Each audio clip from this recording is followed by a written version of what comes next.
So in this demonstration, B stands for bad and G stands for good. So in other words, bad is the slow people and good is the fast people.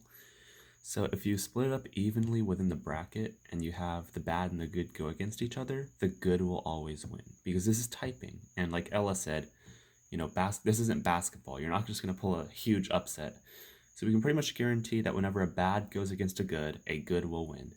And conversely, that also means that when a bad goes against a bad, some bad is going to win. Like we're going to have a bad person win, but then they're going to have to go against either another bad person or a good person. If they go against that good person, we can guarantee that the good person will stay in winners and that the bad person will go to losers. So in this demonstration, we have in the first four people, we have a bad and a good and a bad and a bad. So the bad and the bad is going to result in a bad, but the bad and a good is going to result in a good. And that's going to go into a good versus a bad. And then the good is going to come out on top.